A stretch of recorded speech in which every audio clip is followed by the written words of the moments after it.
বেশ থাকো। এখানে আমরা কিছুটা কনসেন্ট্রেট নাইট্রিক অ্যাসিড নিলাম, গাঢ় নাইট্রিক অ্যাসিড নিলাম। এই নাইট্রিক অ্যাসিডের মধ্যে এবার যোগ করা হবে কপার। যোগ কর, কয়েকটা এরকম ছিপে চাকতি সহ যোগ করে দে।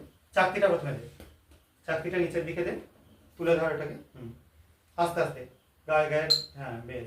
আর ইয়ে দে, দিয়ে দে।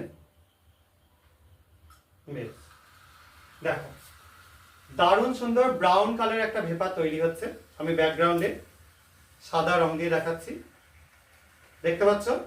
ইনস্ট্যান্ট টকবক করে ফুটছে এবং ব্রাউন কালারের একটা ভেপার উঠছে। ঠিক আছে, এই ব্রাউন কালারের যে ভেপারটা উঠছে এটা হচ্ছে নাইট্রোজেন ডাইঅক্সাইডের ভেপার। এবং শুধু তাই না, এই ভেপারটা উঠবার সঙ্গে সঙ্গে একটা শ্বাসরোধী গ্যাস পাওয়া যাচ্ছে, যেটা তোমরা সোনার দোকানে পেয়ে থাকো। এবং দেখো চারপাশে একদম ধোঁয়ায় ভর্তি হয়ে যাচ্ছে। এটা যেটা তৈরি হচ্ছে এটা হচ্ছে NO2 বা নাইট্রোজেন ডাইঅক্সাইড। এবং এই যে শ্বাসরোধী গ্যাসটা পাওয়া যাচ্ছে, এটা থেকে কিন্তু আমরা একদম কনফার্ম হয়ে যাব যে এটার মধ্যে নাইট্রিক অ্যাসিড আছে। মানে নাইট্রিক অ্যাসিড বলা ভালো, এর থেকে বলা ভালো হচ্ছে NO3- আয়নটা আছে।